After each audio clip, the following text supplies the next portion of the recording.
ನಮಸ್ಕಾರ ಸರ್. ನನ್ನ ಊರಲ್ಲಿ ನಡೆದಿರುವಂಥ ಮಾರುತೇಶ್ವರನ ಜಾತ್ರಾ ಮಹೋತ್ಸವದ ನಿಮಿತ್ತವಾಗಿ ಈ ನಾಟಕ ಪ್ರದರ್ಶನದ ದಿವ್ಯ ಸಾನ್ನಿಧ್ಯವನ್ನು ವಹಿಸಿಕೊಂಡಂಥ ಪರಮ ಪೂಜ್ಯರು ಆದಂಥ ನಿತ್ಯಾನಂದ ಮಹಾಸ್ವಾಮಿಗಳ ಅಣ್ಣವರುಗಳಲ್ಲಿ ನಮಸ್ಕರಿಸಿ, ವೇದಿಕೆ ಮೇಲೆ ಉಪಸ್ಥಿತಿರುವಂಥ ಮತ್ತು ಕಾರ್ಯಕ್ರಮದ ಉದ್ಘಾಟನೆಯನ್ನು ನೆರವೇರಿಸಿ ನಮ್ಮೆಲ್ಲರನ್ನು ಉದ್ದೇಶಿಸಿ ಮಾತನಾಡಿದಂಥ ಆತ್ಮೀಯರು ಆದಂಥ ಹಾಗೂ ಲೋಕೋಪಯೋಗಿ ಇಲಾಖೆಯ ಮುಖ್ಯ ಕಾರ್ಯನಿರ್ವಾಹಕ ಅಧಿಕಾರಿಯಾದಂಥ NN ಪಾಟೀಲ್ ಸರ್ ಅವರೇ, ಅದೇ ರೀತಿಯಾಗಿ ಇನ್ನೋರ್ವ ಆತ್ಮೀಯರು ಬೀಗರಾಗಿರುವಂಥ ಬಿಂಗಿಯವರೇ, ಅದೇ ರೀತಿಯಾಗಿ ಕಾರ್ಯಕ್ರಮದ ಅತಿಥಿಗಳಾದಂಥ ಆಡಿನ್ ಸರ್ ಅವರೇ, ಮಖಾಂದಾರ್ ಅವರೇ, ಅದೇ ರೀತಿಯಾಗಿ ಸಹೋದರಾದಂಥ DB ಹೊಸಗೌಡರು ಅವರೇ, ಅದೇ ರೀತಿಯಾಗಿ ವೀರೇಶ್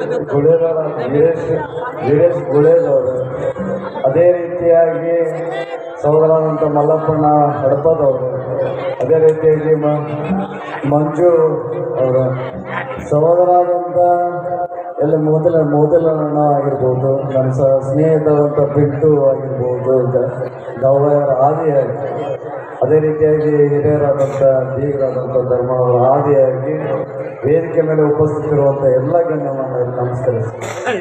ಸಮಸ್ತ ನನ್ನ ಗ್ರಾಮದ ಎಲ್ಲ ನನ್ನ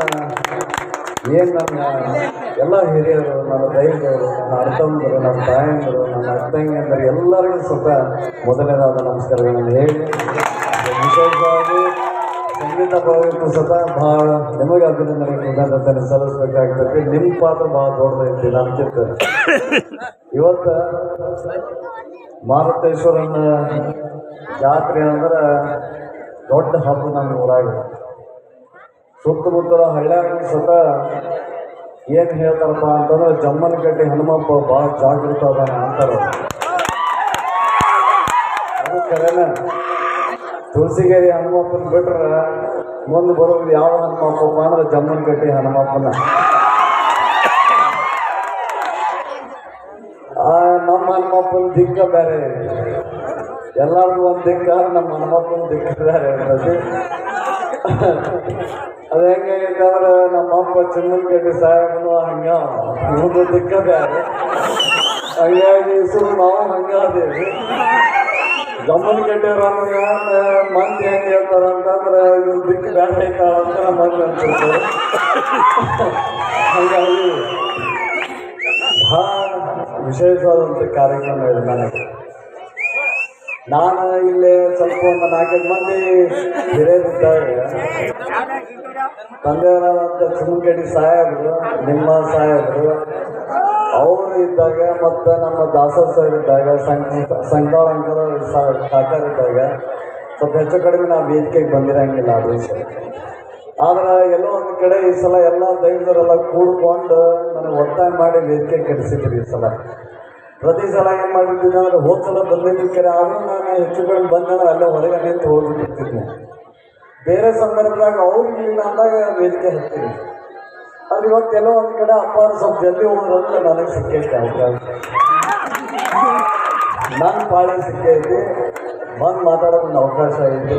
ಇಲ್ಲ ನನಗೆ ಭಾಳ ಖುಷಿ ಅನ್ಸುತ್ತೆ. ಪೇಂಟಿಂಗ್ ಮಾಡಿದೆ ಮಣ್ಣಿಕಟ್ಟಿ ಮಾಸ್ತರ್ ಹನುಮಂತ ಮಣ್ಣಿಕಟ್ಟಿ, ಭಾಳ ಖುಷಿ ಅನ್ಸಾಗುತ್ತೆ. ನಮ್ಮ ಬಳಗದಾಗ ನಮ್ಮ ಸುತ್ತಮುತ್ತ ಇರುವಂಥವ್ರು ಯುವಕರು ಇಷ್ಟೆಲ್ಲ ಒಂದು ಪ್ರತಿಭೆ ಐತಲ್ಲ ಅಂತೇಳಿ ಒಂದು ಕಡೆ ಖುಷಿ ಅನ್ಸಾಕತ್ತೈತಿ, ಇನ್ನೊಂದು ಕಡೆ ಬೇಜಾರು ಅನ್ನಿಸ್ತಾರೆ. ಇವರಿಗೆಲ್ಲ ಕೊಡೋದು ವೇದಿಕೆ ಯಾವಾಗ ಸಿಗ್ತಾವಲ್ಲ ಅಂತ ವಿಚಾರ ಮಾಡ್ತಿರ್ತೀನಿ ನಾನು. ಎಲ್ಲೋ ಒಂದು ಕಡೆ ಅವ್ರಿಗೆಲ್ಲ ದೇವರು ಒಳ್ಳೇದು ಮಾಡಲಿ, ಅವ್ರಿಗೆ ಮುಂದಿನ ದಿನಮಾನದಾಗ ಒಂದು ವೇದಿಕೆ ಸಿಗಲಿ ಅಂತ ನಾನು ದೇವರತ್ರ. ಇವತ್ತು ನನ್ನ ನಾಟಕದ ಬಗ್ಗೆ ಬಹಳ ವಿಚಾರವನ್ನು ಮಾತಾಡ್ಬೇಕಾಗತ್ತೆ. ಯಾಕಂದ್ರೆ 6 ವರ್ಷದಿಂದ 60 ವರ್ಷ ಅಂತ ಹೇಳ್ಯಾರಾಗಲ್ಲ ನನಗೆ ಸರ್ ಹೇಳಿದ್ರು. ಅಲ್ಲಿ ಬಿಗಿ ಸರ್ ಹೇಳಿದ್ರು, ನೀವು ಚಲೋ ಹೇಳಿದ್ರಿ ನಮಗೆ ಹೆಸರು. ಈಗ ಈಗ 60 ವಯಸ್ಸಾಗಿದ್ದವ್ರು ಏನೋ ಬರೋಲ್ಲ, ಅವ್ರು ಭಾರಿ ಅದಾವ್ರಿ. ನಾನು ವೇದಿಕೆ ಮೇಲೆ ಯಾಕೆ ಬಂದಿಲ್ಲ, ಅದಕ್ಕೆ ಹಿರಿಯರ ಬಂದಿಲ್ಲಲ್ಲ, ನಮ್ಮ ಕಾಕ ಬಂದಿಲ್ಲ, ಇಬ್ಬರು ಎಲ್ಲರ ಹೋಗಿದ್ದಾರೆ, ತಳವಾನ್ ಮಾಡ್ತಾರೆ, ಬೀಸರು ಅಂತ ನಾನು ತಿರುಗಿ ನೋಡಿದ್ವಿ. ನನಗದು ಒಟ್ಟ ಅರ್ಥ ಆಗಿದ್ದಿಲ್ಲ. ಆಮೇಲೆ ನಮ್ಮ ತಮ್ಮ ಸಂಜೂನು ನಾಟಕ ಮಾಡಕತ್ತಾನ ಅಂತ ಅಂದಿದ್ರು.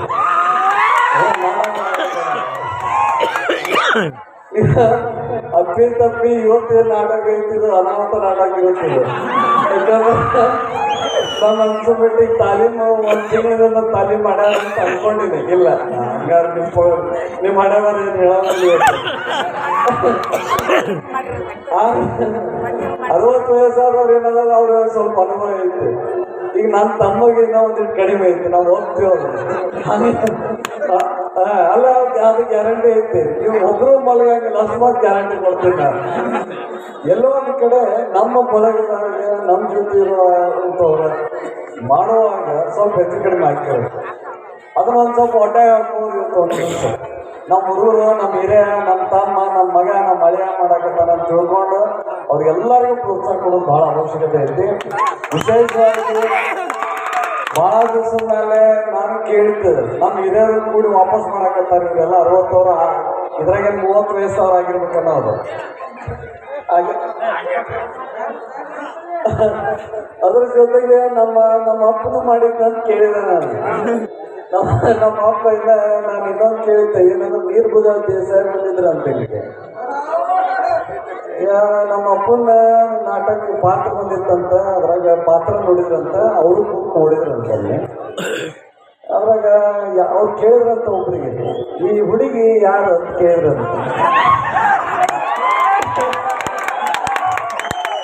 ಅದಕ್ಕೆ ದೇಸಾಯ ಕಣ್ಣು ಹುಡುಗಿ ಬಂದಿತ್ತು ಅಂತ ಹೇಳಿ ಯಾವಾಗ ಒಂದು ಅಕ್ಸೆಪ್ಟ್ ಮಾಡ್ತಿರ್ತಾರ. ಆಮೇಲೆ ಗೊತ್ತಾಗಿದ್ದೆ ಅಂದ್ರೆ ನಮ್ಮ ಸಾವುಕಾರನ ಮಗ ಅಂತ ಗಾಬರಿ ಆಗುತ್ತೆ ದೇಸಾಯರು. ಹಂಗೆ ಆಗೋದು ಬೇಡ ಇವತ್ತು ಯಾರು. ಎಲ್ಲೋ ಒಂದು ಕಡೆ ಈ ಅನುಭವಗಳು ಅದಾವಲ್ಲ. ನನಗೆ ಎಚ್ ವಿಶ್ವನಾಥ್ ಅವ್ರು ಹೇಳಿದ್ರು ನನಗೆ. ನಾನು ಅವ್ರ ಜೊತೆ ಒಂದು ವೇದಿಕೆ ಅಂದ್ರೆ ಒಂದು ಕಾರ್ಯಕ್ರಮ ಮುಗಿಸ್ಕೊಂಡು ಬರಕತ್ತಿದ್ದೆ. ನಾನು ಮಾಜಿ ಮಂತ್ರಿಗಳು ಹೇಳಕತ್ತಿದ್ರು, ನನಗೆ 1-2 ವರ್ಷದ ಹಿಂದೆ, ಇಲ್ಲ ನಿಮ್ಮ ಅಪ್ಪ ನಾವೆಲ್ಲ ಕೂಡ್ಕೊಂಡು ಒಂದು ನಾಟಕ ಮಾಡಿದ್ವಿ, ವಿಧಾನಸೌಧ ಒಳಗೆ ಎಲ್ಲ ಶಾಸಕರು ಕೂಡ್ಕೊಂಡು ಮಾಡಿದ್ವಿ ಅಂತ ಹೇಳಿ. ಆ ಸಂದರ್ಭ ಘಟನೆಗಳನ್ನು ಹೇಳಿದಾಗ ಭಾಳ ಖುಷಿ ಅನ್ಸಾಗತ್ತಿತ್ತು ನನಗೆ. ಯಾಕಂದ್ರೆ ಎಲ್ಲೋ ಒಂದು ಕಡೆ ಅವ್ರು ಬಂದಂಥ ಹಾಗೆ ಆ ಒಂದು ಎಲ್ಲೋ ಒಂದು ಕಡೆ ಆ ಸಂಬಂಧಗಳು ಹಳ್ಳಿಯಾಗ ಬದುಕಿದಂಥ ರೀತಿ ಐತಲ್ಲ, ನಮ್ಮ ತೊಂದರೆಗಳು ಬಹಳ ಐತಲ್ಲ. ನಮ್ಮ ಮಕ್ಕಳಿಗೆ ಆ ಪ್ರೀತಿ, ಆ ಗೌರವ ನೀವೇನು ಕೊಟ್ಟಿರಲ್ಲ ಅವ್ರಿಗೆ, ಆ ಧೈರ್ಯನೋ ಅಥವಾ ಮನುಷ್ಯಾಗಿರುವಂಥ ಪ್ರೋತ್ಸಾಹನೋ ಗೊತ್ತಿಲ್ಲ. ಆ ನಮ್ಮಪ್ಪನ ಆಶೀರ್ವಾದ ಜೊತೆಗೆ ನಿಮ್ಮೆಲ್ಲರ ಆಶೀರ್ವಾದದಿಂದ ಭಾಳ ರಾಜ್ಯ ಮಟ್ಟದಾಗ ಬಂದಿತ್ತು ಅಂತ ಮಾಡ್ಯಾರ. ಅದು ನಾಟಕ ಆಗಿರ್ಬೋದು, ಯಾವುದೋ ಒಂದು ಕ್ರೀಡೆದಾಗ ಆಗಿರ್ಬೋದು, ತನ್ನ ಜೀವನದಾಗ ತನ್ನ ಗೆಳೆಯರ ಬಳಗದ ಜೊತೆ ಆಗಿರ್ಬೋದು, ರಾಜಕೀಯ ವ್ಯವಸ್ಥೆದಾಗ ಆಗಿರ್ಬೋದು, ಭಾಳ ದೊಡ್ಡ ಮಟ್ಟಕ್ಕೆ ಬರುವಂಥ ಮನುಷ್ಯ ಆಗಿದೆ. ನಾನು ಯಾವಾಗಾರು ಹೇಳ್ತಿರ್ತೀನಿ, ಅಂದರೆ ನನಗೆ ಯಾರಿಗಾರ ನಾನು ಮಾತಾಡುವಂಥ ಸಂದರ್ಭದಾಗ ಹೇಳ್ತಿರ್ತೀನಿ, ಬಿ ಚುಮ್ಮನಕಟ್ಟಿ ಅಂತ ಅಂದ ತಕ್ಷಣ ಮೊದಲು ಏನು ಕೇಳ್ತಾರಪ್ಪ ಅಂದ್ರೆ, ನನಗೆ ನನ್ನ ನೋಡೋಕ್ಕಿಂತ ಮುಂಚೆ ನಮ್ಮ ಅಪ್ಪನ ನೋಡ್ತಿರ್ತಾರೆ. ಇಲ್ಲಪ್ಪ ಇವನ ಸಾಹೇಬ್ರ ಮಗ ಅಂತ ಹೆಸರು ಕರೀತಾರೆ ಅಂತಂದ್ರೆ ಅದು ಯಾರಿಗೆ ಸಲ್ಲಬೇಕಾದಂಥ ಗೌರವ ಅಂತಂದ್ರೆ ಮೊದಲು ಅದು ನಮ್ಮ ಅಪ್ಪಗೆ ಸಲ್ಲುತ್ತ, ಆಮೇಲೆ ನನಗೆ ಸಲ್ಲುವಂಥ ಗೌರವ ಆಗೈತಿ. ಇಡೀ ತಾಲೂಕದಾಗ ಭಾಳ ದೊಡ್ಡ ಕಾರ್ಯಕ್ರಮಗಳನ್ನು ನಾನು ತರಕ್ಕೆ ಅವಕಾಶ ಮಾಡಿರ್ತೇನೆ. ನೀವೆಲ್ಲ ಕೂಡಿ ಅವನ್ನ ನಾನು ಬೇರೆ ರೀತಿಯಾದಂಥ ವೇದಿಕೆ ಮೇಲೆ ಚರ್ಚೆ ಮಾಡ್ಬೋದು. ನನ್ನ ಬಳಗಕ್ಕೆ, ನನ್ನ ಕುಟುಂಬಕ್ಕೆ ಗೊತ್ತಾಗಬೇಕು ಏನಪ್ಪ ಅಂತಂದ್ರೆ ನಮ್ಮ ಸರ್ಕಾರ ಏನು ಮಾಡಕತ್ತಾನ, ಏನು ಕೆಲಸ ಮಾಡಕತ್ತಾನ ಅಂತೇಳಿ ಒಂದು ಸ್ವಲ್ಪ ಬದಲಾವಣೆಗಳನ್ನು ನಮ್ಮ ತಾಲೂಕಿನಾಗ ತರುವಂಥ ಕೆಲಸವನ್ನು ಮಾಡಕತ್ತೀವಿ. ಯಾರು ಮಾಡಿರುವಂಥ ಪ್ರಯತ್ನವನ್ನು ಮಾಡಕತ್ತೀರಿ. ಅದೊಂದು ಸ್ವಲ್ಪ ಆ ಥರ ವಿಚಾರಗಳು ಇರುವುದರಿಂದ ಒಳ್ಳೆ ಕಾರ್ಯಕ್ರಮಗಳನ್ನು ಈ ಮತಕ್ಷೇತ್ರಕ್ಕೆ ತರಬೇಕಂತ ಹೇಳಿ ಈಗಾಗಲೇ ಪ್ರವಾಸೋದ್ಯಮ ಇಲಾಖೆ ವಿಚಾರವಾಗಿ ಆಗಿರ್ಬೋದು, ಅಥವಾ ಶಿಕ್ಷಣಕ್ಕೆ ವಿಚಾರವಾಗಿ ಆಗಿರ್ಬೋದು, ಆರೋಗ್ಯಕ್ಕೆ ವಿಚಾರವಾಗಿ ಆಗಿರ್ಬೋದು, ಇಂಥ ಬದಲಾವಣೆಗಳನ್ನು ಮಾಡ್ಕೊತ ಹೊಂಟೀವಿ. ಆದರೆ ಒಂದು ಸಣ್ಣ ಪುಟ್ಟ ಕೆಲಸಗಳನ್ನು ಸ್ವಲ್ಪ ಜಾಸ್ತಿ ಒತ್ತು ಕೊಟ್ಟಿದ್ದು ಏನಪ್ಪ ಅಂತಂದ್ರೆ, ಸಾಲಾಗಿ ನೀವು ಮಕ್ಕಳಿಗೆ ಸ್ವಲ್ಪ ವ್ಯವಸ್ಥೆ ಮಾಡೋದಕ್ಕೆ ಒಂದು ದೊಡ್ಡ ಕೆಲಸ ಹೊತ್ಕೊಂಡ್ಬಂದೇನೆ. ಅದನ್ನು ಮಾಡುವಂಥ ಕೆಲಸ ಮಾಡ್ತೀನಿ. ಮತ್ತು ಯುವಕರಿಗೂ ಸಹ ನಾವು ಬೇರೆ ಬೇರೆ ರೀತಿಯಾದಂಥ ಸೌಲಭ್ಯಗಳನ್ನು ಮುಂದಿನ ನಿರ್ಮಾಣ ಒದಗಿಸ್ಬೇಕು, ಮಾಡಬೇಕು ಈ ಮತಕ್ಷೇತ್ರಕ್ಕೆ ಅನ್ನುವಂಥ ವಿಚಾರವನ್ನು ಇಟ್ಕೊಂಡು ಎಲ್ಲೋ ಒಂದು ಕಡೆ ನನಗೆ ಈಗೂ ಸಹ ಬದಾಮಿ ಮತಕ್ಷೇತ್ರದಿಂದ ಅಭಾನಪ ಅಂತಂದ್ರೆ ನಾನು ಇಡೀ ಏನು ಮಂತ್ರಿಮಂಡಲದಾಗಿರುವಂಥ ಎಲ್ಲ ಗೌರವಾನ್ವಿತ ಸಚಿವರಾಗಿರ್ಬೋದು, ಈ ರಾಜ್ಯದ ಮುಖ್ಯಮಂತ್ರಿಗಳಾದಂಥ ಸಿದ್ದರಾಮಯ್ಯ ಸಾಹೇಬರಾಗಿರ್ಬೋದು, ಅದರ ಜೊತೆಗೆ ಉಪಮುಖ್ಯಮಂತ್ರಿಗಳ ಸತಾಗಿ ಡಿ ಕೆ ಶಿವಕುಮಾರ್ ಅವರಾಗಲಿ ಭಾಳ ಅಭಿಮಾನ ಪ್ರೀತಿಯಾಗಿ ಗೌರವವನ್ನು ಕೊಡುವಂಥದ್ದನ್ನು ನಾನು ಕಂಡಿನಿ. ಅವರು ಒಂದು ತಂದೆಯನ್ನು ನೋಡಿ ಮಾಡ್ತಾರೋ ಅಥವಾ ನಿಮ್ಮ ಪ್ರೀತಿಯಿಂದ ಮಾಡ್ತಾರೋ ಗೊತ್ತಿಲ್ಲ ನನಗೆ, ಆದ್ರೆ ನನಗೆ ಮಾತ್ರ ಭಾಳ ದೊಡ್ಡ ಪ್ರೀತಿ ಮತ್ತು ಗೌರವವನ್ನು ಕೊಟ್ಟಾರ. ಅದೇ ರೀತಿಯಾಗಿ ನಾನು ಏನೇ ಕೆಲಸಗಳನ್ನು ತೊಗೊಂಡೋದ್ರು ಸತ ಅವ್ರಿಗೆ ಎಷ್ಟಾಗುತ್ತೆ ಅಷ್ಟು ಕೆಲಸಗಳನ್ನು ಈಗಾಗಲೇ ನಾನು ಮಾಡಿಕೊಟ್ಟಾರ ಅಂತ ಮಾತಾಡೋ ಸಂದರ್ಭದಾಗ ಹೇಳ್ತೀನಿ. ಈ ಮತಕ್ಷೇತ್ರಕ್ಕೆ ಭಾಳ ದೊಡ್ಡ ಕೊಡುಗೆಯನ್ನು ಕೊಡಬೇಕಂತ ಐತಿ. ಒಂದಂತೂ ಸತ್ಯ ಹಾಕಿನಿ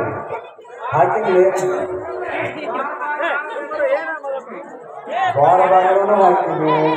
ಹನುಮಪ್ಪನ ಗುಡಿಗಿಂತ ಭಾಳ ದೊಡ್ಡ ಮಟ್ಟಕ್ಕೆ ಬೆಳಿಬೇಕಂತ ಗುಡಿನೂ ತಯಾರು ಮಾಡಿದ್ವಿ. ಕೆಳಗಡೆ ಗಣೇಶನ ಗುಡಿಗೂ ಹಾಕಿದ್ವಿ. ಒಟ್ಟು ಒಂದು ನೆಲೆ ಬಿಟ್ಕೊಂಡ್ಬೇಡ್ರಿ, ಇನ್ನೂ ಚಲೋ ಕೆಲಸ ಮಾಡೋ ಹೋದಿದ್ವಿ. ಒಟ್ಟಾಗಿ ಹೆದರಾಕ್ ಹೋಗ್ಬಿಡಿ, ಆರಾಮಾಗಿ ಇರಕ್ಕೆ ಗಟ್ಟಿಯಾಗಿ ಕುಂದ್ಬಿಟ್ಟಿನ. ಮತ್ತೆ ಏನು ಕೆಲಸ ಮಾಡ್ಬೇಕಂತ ಕುಂದಿರ್ತೀನಿ ಮಾತ್ರ ಯಾರಪ್ಪ ಜಾಪ ಅನ್ನಂಗಿಲ್ಲ. ನೀವು ಅದೇ ನನಗೆ ಗೊತ್ತಲ್ಲ ಆಗಿರ್ತೈತಿ, ಹಂಗೆ ಕೆಲಸ ಮಾಡೋದು ಗಟ್ಟಿ ಇರಲಿಲ್ಲ. ಇನ್ನು ಏನೇ ಕೆಲಸಗಳು ಬಂದರೂ ಸಹ ನನ್ನ ಊರಿಗೆ ನಾನು ಕೆಲಸ ಮತ್ತೆ ಹಾಕುವಂಥ ವ್ಯವಸ್ಥೆಯನ್ನು ಮಾಡ್ತೇನೆ. ಆ ಕೆಲಸವನ್ನು ಇನ್ನು ಹಿರಿಯರು ಬಳಗ ಎಲ್ಲ ಐತೆ ನನಗೆ. ಹಂಗಾಗಿ ಸ್ವಲ್ಪ ಹಿರಿಯತನಕ್ಕೆ ಬರಂಗಿಲ್ಲ. ನಮ್ಮ ಹಿರಿಯರಿಗೆ ಬಿಟ್ಟಿಲ್ಲ ಈಗೂ ಆದ್ರೂ ಸತ. ಈಗ ನಾ MLA ಆಗಿನ ಅಂದ್ರೂ ಸತ ಇಲ್ಲ ಸ್ವಲ್ಪ ನಮ್ಮ ಹಿರಿಯರು ನನಗೆ ದೊಡ್ಡವರು, ನನಗೆ ಅವರೇ ಹಿರಿಯರು, ಅವ್ರಿಗೆ ನಿಮಗೂ ಹೆಂಗೆ ಹಿರಿಯರು, ನನಗೂ ಅವರೇ ಹಿರಿಯರು. ಹಂಗಾಗಿ ಅವ್ರು ಹಿರಿಯವ್ರಿಗೂ ಸತ ಇನ್ನೂ ಕೆಲಸಗಳನ್ನ ಅವ್ರಿಗೆ ಜವಾಬ್ದಾರಿಯನ್ನು ಕೊಟ್ಟು ಮುಂದಿನ ಕೆಲಸವನ್ನು ಮಾಡುವಂಥ ತಾಯಿ ಇಲ್ಲಿರುವಂಥ ತಾಯಂದರಿಗೆ ನಾ ಭಾಳ ಸಮಯ ತಗೊಂಡು ಅನ್ಸುತ್ತೆ. ಏನು ಗಾಸಿಲ್ಲ ಸಾಧ್ಯ ಇಲ್ಲದೆ ನೀವು ಅದಕ್ಕೆ ನಮ್ಮ ಅಕ್ಕ ಮುಂದಿರೋದು ಒಂದು ಬೇರೆ ಇರ್ತೈತಿ. ಒಂದು ಮಾತು ನಿಮಗೆ ಕೊನೆದಾಗ ಹೇಳ್ಬೇಕಾಗ್ತದೆ, ದಯಮಾಡಿ ಇಲ್ಲಿರುವಂಥ ಪ್ರತಿಯೊಬ್ಬರ ಹತ್ರ ಮುಖ್ಯವಾಗಿ ನಾನು ಏನೇ ಅಕ್ಕಂಗೆ ಇರೋದ್ರಿ, ಏನು ನನ್ನ ಬಳಗದ್ರೆ ತಾಯಂದಿರೋದು ನಿಮ್ಮ ಹತ್ರ ಕೈ ಮುಗಿ ಕೇಳ್ಕೊಂತೀನಿ. ನಾನು ಊರಾಗ ಬಂದೆ ಅಂತಂದ್ರೆ ಒಂದಿಷ್ಟು ಮಂದಿ ನನಗೆ ಹೆಂಗೆ ಮಾತಾಡಿಸ್ತಾರೆ ಅಂತಂದ್ರೆ ಬೇರೆ ಬೇರೆ ಸಂದರ್ಭವಾಗಿ ಇರ್ತಾರೆ. ಅವರು ತಯಾರಾಗಿರ್ತಾರೆ, ತಯಾರಾಗಿ ಬಂದ ಬಾ ಅಂತಾನೆ ಒಬ್ಬೊಬ್ಬಂದ ಎಣ್ಣ ಕೇಳಿರ್ತಾನೆ, ಯಾರು ನಿಂದ್ರ ಪರಿಸ್ಥಿತಿಯಾಗಿ ಇರಂಗಿಲ್ಲ ಅವರು. ಆದ್ರೆ ನಾನು ಊರಾಗ ಬಂದಾಗ ನನಗೂ ಒಂದು ಆಸೆ ಇರ್ತೈತೆ, ಹೆಂಗೆ ಇರುತ್ತೆ ಅಂತಂದ್ರೆ ನನ್ನ ಬಳಗ ಹೆಂಗಿರ್ಬೇಕು, ನನ್ನ ಮಗ ನನ್ನ ಅಣ್ಣಂದ್ರೆ ಹೆಂಗಿರ್ಬೇಕು, ನನ್ನ ಬೀಗಿದ್ರೆ ಹೆಂಗಿರ್ಬೇಕು, ನನ್ನ ಸಂಬಂಧ ಹೆಂಗಿರ್ಬೇಕಂದ್ರೆ ನಾ ಬಂದಾಗ ಅವ್ರ ತಲೆ ಅಂತ ಕೇಳ್ತಿರ್ಬೇಕು, ನಕ್ಕೊಂಡಿರ್ಬೇಕು, ಆರಾಮಿರ್ಬೇಕು, ಅವ್ರ ಆರೋಗ್ಯನ ಕಾಪಾಡ್ಕೋಬೇಕು. ನೀವು ಆರಾಮಿದ್ರಿ ಅಂತಂದ್ರೆ, ನೀವು ಚಲೋ ಐತ್ರಿ ಅಂತಂದ್ರೆ ನನಗೆ ಇಡೀ ತಾಲೂಕಿನಾಗೆಲ್ಲ ಇಡೀ ರಾಜ್ಯದಾಗ ಜಿಲ್ಲಾದ ಎಲ್ಲೇ ಅಡ್ಡಾಡಿನ ಜಮ್ಮನ್ ಕಟ್ಟೆಯವ್ರ ಅಂತಂದ್ರೆ ನನಗೆ ಮೊದಲು ಮರ್ಯಾದೆ ಕೊಡ್ತಾರೆ. ನನ್ನ ಹೆಸರ ಮೇಲೆ ನೀವು ಬಂದಿದೆ ಅನ್ನೋದು ಹೇಳಾಕತ್ತಿದ್ರು ಈಗ ಅವ್ರು ಹೇಳಾಕಿದ್ರು ಸಾವುಕಾರನ ಹೆಸರು ಮೇಲೆ ಹಿಂಗೆ ಅಂತ ಹೇಳಿ. ಅದು ಹಂಗಾಗೋದು ಬೇಡ ಇನ್ಮೇಲೆ ನಿಮ್ಮ ಹೆಸರು ಮೇಲೆ ನಾ ಅದನ್ನಂತ ಮಂದಿಗೆ ಗೊತ್ತಾಗ ಚಲೋ ಅಂತಂದ್ರೆ ಆಮೇಲೆ ಇನ್ನೂ ಬೇರೆ ಅಂತ ನೀವು ಆರಾಮಿರ್ಬೇಕಂದ್ರೆ. ಯಾಕಂತಂದ್ರೆ ನೀವೇನಿಲ್ಲ ಏನು ಅನ್ಕೊಂಡ್ರಿ, ನಾನು ನಿಮ್ಗೆ ಕೈ ಮುಟ್ಕೊಂಡ್ರಿ. ನೀವು ಚಂದ ಇದ್ರಿ, ಆರಾಮಿದ್ರಿ, ದುಡಿದ ನೀವು ಒಂದು ಬದುಕನ್ನ ನೀವು ಚಂದ ಕಟ್ಕೊಂಡ್ರಿ ಅಂತಂದ್ರೆ ನನಗೆ ಯಾವುದೋ ತಲೆ ಬಗ್ಗೆ ನನ್ನ ಮುಂದೆ ನಿಂದಿರುವಂಥ ಅವಶ್ಯಕತೆ ಇರಂಗಿಲ್ಲ. ಮತ್ತು ಯಾರೂ ಸತ ಜಿಲ್ಲಾದಾಗ ರಾಜ್ಯದಾಗ ಯಾವನೂ ನನಗೆ ಕೈ ಮಾಡಿಸತ್ತ ಬಟ್ ಮಾಡಿಸತ್ತ ತೋರ್ಸಂಗಿಲ್ಲ. ನೀವು ಒಂದು ಸಲ ತಪ್ಪು ಮಾಡಿದ್ರಿ ಅಂದ್ರೆ ನನಗೆ ಮಾತ್ರ ಎದಿನ ಕೈ ಮಾತಾಡ್ತಿರ್ತಾರೆ. ಆ ಒಂದು ಅವಕಾಶವನ್ನು ನೀವು ಮಾಡ್ಕೋಬಾರ್ದು. ಯಾಕಂದ್ರೆ ನೀವು ನಮ್ಮನ್ನು ಹೆಂಗೆ ಕುಂದಿರಿಸಿರಪ್ಪ ಅಂತಂದ್ರೆ ನಿಮಗೆ ಗೊತ್ತಾಯ್ತೋ ಇಲ್ಲ ಗೊತ್ತಿಲ್ಲ. ನನಗೆ ಜಮ್ಮನ ಕಟ್ಟಿಯಾಗ ನಾ ಹುಟ್ಟು ಬೆಳೆದೀನಿ, ನಾನು ಊರು ಜಮ್ಮನ ಕಟ್ಟಿ ಅಂತಂದ್ರೆ ನನಗೆ ಹೆಂಗೆ ನೋಡ್ತಾರಪ್ಪ ಅಂತಂದ್ರೆ ಮೊದಲ ಚುಮ್ಮನ ಕಟ್ಟೆಯವ್ರ ಮಗ ಅಂತ ನೋಡ್ತಾರ ನನಗೆ. ಆದ್ರೆ ಅದ್ರ ಜೊತೆಗೆ ನಾನು ನಿಮ್ಮ ಮನಿ ಮಗ ಅನ್ನೋದು ಗೊತ್ತಾಗಬೇಕಲ್ಲ. ಏನು ರಾಜ್ಯಕ್ಕೆ ನೀವು ನಿಮ್ಮ ಪುಣ್ಯದಿಂದ ಹೋಗಿ ನನಗೆ ಗೊತ್ತಾಗಬೇಕಲ್ಲ. ನನಗೆ ಮೈಲಿ ತಾಲೂಕಿಗೆ, ಜಿಲ್ಲಾಗೆ, ರಾಜ್ಯಕ್ಕೆ ಯಾರು ಆಶೀರ್ವಾದ ಮಾಡಿದ್ರು, ಯಾರು ಪುಣ್ಯಾತಂದ ಆಶೀರ್ವಾದ ಮಾಡ್ಯಾರಪ್ಪ ಅಂತಂದ್ರೆ ಅದನ್ನ ಹೇಳ್ಬೇಕಾಗಬೇಕಾಗುತ್ತೆ. ಒಂದು ಘಟನೆ ಹೇಳೋಗ್ತೇನೆ ನಾನು. ಒಬ್ರು ನನಗೆ ಮೈಸೂರು ಶಾಸಕರು ನನ್ನ ಜೊತೆ ಕುಂತಿದ್ರು ಒಂದ್ ಕಡೆ. ಕುಂತ್ಕೊಂಡಂತ ಸಂದರ್ಭದಾಗ ನನಗೆ ಇಲೆಕ್ಷನ್ ಆಗಿ ಒಂದು 6 ತಿಂಗಳದಾಗ ಇದು ಒಬ್ಬರು ದೊಡ್ಡವ್ರ ಮನೆಗೆ ಕುಂತಿದ್ವಿ. ಇದು ಒಂದು ಮಾತನ್ನ ಹೇಳಿ ಮುಗಿಸ್ಬಿಡ್ತೀನಿ ನಾ ಭಾಳ ಸಮೇತ ಅವ್ರು ಒಂದು ಮಾತು ನನಗೆ ಇಲ್ಲ ಸುಮ್ಮನೆ ಬೇಕವ್ರ ನೀವು ಗೆದ್ದು ಬರ್ತೀರ ಅಂತೇಳಿ ನಾವು ನಂಬಿದ್ದೇ ಇಲ್ಲ. ನಾವೆಲ್ಲ ಪತ್ರಿಕೆ ಒಳಗ ಮತ್ತು ಟಿವಿಯಾಗೆಲ್ಲ ನೋಡುವಂಥ ರಿಪೋರ್ಟ್ ಮತ್ತು ಇಂಟೆಲಿಜೆನ್ಸ್ ರಿಪೋರ್ಟ್ ಅಂತ ಇರ್ತದೆ, ಅಂದ್ರೆ ಪೊಲೀಸ್ ಇಲಾಖೆಯಿಂದ ಸಂಬಂಧಪಟ್ಟು ಅವ್ರ ಇಲಾಖೆ ಪ್ರಕಾರ ಏನೈತಪ್ಪ ಅಂತಂದ್ರೆ ನೀವು 3ನೇ ಸ್ಥಾನ ಆಗಿರ್ತೀರಿ, 1ನೇ ಸ್ಥಾನ ಬರಂಗಿಲ್ಲ ಅಂತ ಇತ್ತು. ನಮ್ಗೆ ಆಶ್ಚರ್ಯ ಆಗೈತಿ ನೀವು ಗೆದ್ದು ಬಂದಿದ್ದೀವಿ ಅಂತ ಅನ್ನೋದು ಅವ್ರಿಗೆ ನಾನು ಈ ಸುಳ್ಳು ಹೇಳಂಗೆ ಈ ಮಾತು ಏನು ಅಂದಿನಲ್ಲ ಇಲ್ಲ ನನ್ನ ಮಕ್ಕಳ ಮೇಲೆ ಅಣಿ ಮಾಡಿ ನಾನು ಹಿಂಗೆ ಹೇಳಿ ಬಂದಿದ್ದೆ ಅವ್ರ ನನ್ನ ಮಾತು ಏನು ಹೇಳಿದ್ರೆ ಸರ್ ನೀವು ಹೇಳಿದ ಕೇಳಿರ್ತೀರಿ ಏನಿಲ್ಲ ಸರ್ ನಾನು 3ನೇ ಸ್ಥಾನಕ್ಕೆ ಬರ್ತೀನಿ ಅಂತ ನಿಮ್ಮ ಲೆಕ್ಕದ ಪ್ರಕಾರ ಐತೆ. ನನ್ನ ಲೆಕ್ಕದ ಪ್ರಕಾರ ನಾನು ಇನ್ನು 7-8ನೇ ಸ್ಥಾನಕ್ಕೆ ಹೋಗ್ತಿದ್ದೇನೆ ಅನ್ನೋದು ಗೊತ್ತಿಲ್ಲ. ಆದ್ರೆ 1ನೇ ಸ್ಥಾನ ಬಂದಿನಂದ್ರೆ ಅದಕ್ಕೊಂದು ಕಾರಣ ಐತೆ ಅಂತ ಹೇಳಿದ. ಅದು ಏನಪ್ಪ ಅಂತಂದ್ರೆ ನನಗೆ ದೇವರ ಆಶೀರ್ವಾದ ಮತ್ತು ಪರಮ ಪೂಜ್ಯರ ಆಶೀರ್ವಾದ ನನಗೆ ಐತಿ, ಇಲ್ಲ ಅಂತ ಹೇಳಂಗಿಲ್ಲ. ಇನ್ನೊಂದು ಕಡೆ ನಮ್ಮಪ್ಪ ನಮ್ಮವ್ವ ನನ್ನ ಹೆದ್ದು ಸಾಕಿ ಸಲುವಾಗ ದೊಡ್ಡವ್ ಮಾಡಿ ಕಳಿಸಿದ್ರು, ಅದು ಆಗಿನ ಸಲ ಆರಾಮದೀಗ. ಆದ್ರೆ ನನಗೆ ಇನ್ನೊಂದು ಬಹಳ ಮುಖ್ಯವಾಗಿ ನಿಮ್ಮ ಪ್ರಶ್ನೆಗೆ ಉತ್ತರ ಏನಪ್ಪ ಅಂತಂದ್ರೆ ನನಗೇನು ಆಶೀರ್ವಾದ ಮಾಡಿ ಬಾದಾಮಿ ಮತಕ್ಷೇತ್ರದಿಂದ 3ನೇ ಸ್ಥಾನದಿಂದ 1ನೇ ಸ್ಥಾನಕ್ಕೆ ನಿಂದಿರಿಸಾರಲ್ಲ ಅವರೆಲ್ಲ ನನ್ನ ಊರಾಗ ನಮ್ಮ ಅಪ್ಪ ನಮ್ಮವ್ವ ನಮ್ಮ ಅಣ್ಣನ ಸ್ಥಾನದಲ್ಲಿ ನಿಂತು ನನ್ನ ಅಕ್ಕನ ಸ್ಥಾನದಲ್ಲಿ ನಿಂತ್ಕೊಂಡು ನನಗೆ ಆಶೀರ್ವಾದ ಮಾಡಿ ನನಗೆ ಗೆಲ್ಲಿಸಿ ತೊಗೊಂಬಂದು ನಿಂದಿರ್ಸಲ್ಲ. ಅದಕ್ಕೆ ನಾವು 1ನೇ ಸ್ಥಾನ ಬಂದಿದೆ. ಅವರೆಲ್ಲ ನಮ್ಮ ತಾಲೂಕಿನಾಗ ಅವ್ರ ತಾಲೂಕಿನಾಗ ಅದಾರ, ಅವ್ರು ಕಷ್ಟಪಟ್ಟಾರ, ಅವ್ರು ಶ್ರಮ ಪಟ್ಟಾರ. ಯಾರು ಉಪವಾಸ ಮಾಡಾರೋ ಯಾರು ಪ್ರಾರ್ಥನೆ ಮಾಡೋರು ಗೊತ್ತಿಲ್ಲ ಸರ್. ಅದಕ್ಕೆ ನಾ ಇವತ್ತು ಶಾಸಕನಾಗಿನಿ ಅಂತ ಹೇಳಿದ್ರು. ಎಲ್ಲೋ ಒಂದು ಕಡೆ ಮಾರಾಯ ಸುಂಕುದು ದಯಮಾಡಿ ನಾ ಇಲ್ಲೇ ಹೋಗೋದಿಲ್ಲ, ಬೇರೆ ನನಗೆ ಎಲ್ಲೋ ಒಂದು ಕಡೆ ದಯಮಾಡಿ ಗಮನಕ್ಕೆ ಇಲ್ಲ. ನಾವು ಹೆಂಗೆ ಬದುಕಬೇಕು ಹೆಂಗಿರ್ಬೇಕು ಅನ್ನೋದು ಸಹ ನಾವು ಕಲ್ಕೋಬೇಕಾಗುತ್ತೆ.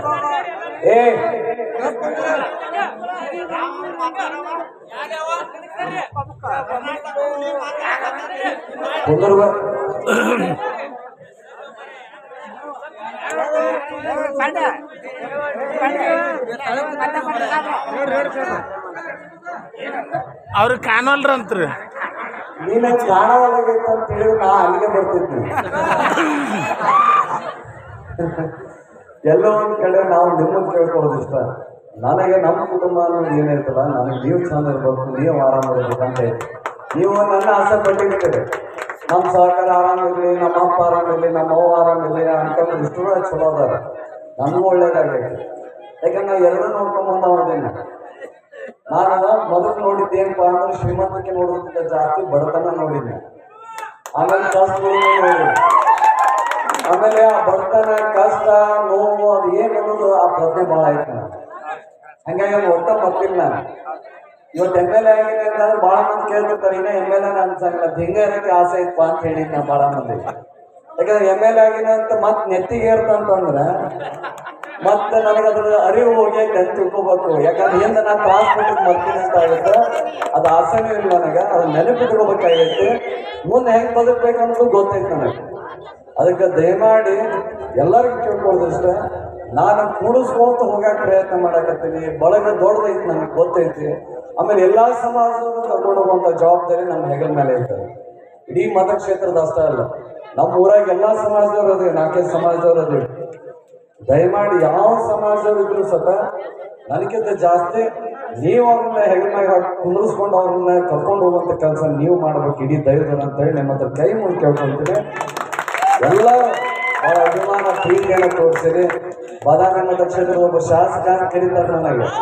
ದೇವನಿಗೆ ಒಂದು ಮಾತು ಹೇಳಿರ್ತೇನೆ, ಬಾದಾಮಿ ಮತಕ್ಷೇತ್ರದ ಶಾಸಕನಿಗಿಂತ ಮುಂಚೆ ನಾ ಯಾವತ್ತೂ ಸದಾ ನಿಮ್ಮ ಮನೆ ಮಗ ಆಗಿರ್ತೇನೆ ಅನ್ನೋಂಥ ಮಾತನ್ನು ಈ ಸಂದರ್ಭ ಹೇಳಿ ನಿಮ್ಮೆಲ್ಲರಿಗೂ ಒಂದ್ಸರಿ ನನ್ನ ಮಾತು ವಿರಾಮ ಮಾಡ್ತೀನಿ. ನಮಸ್ಕಾರ.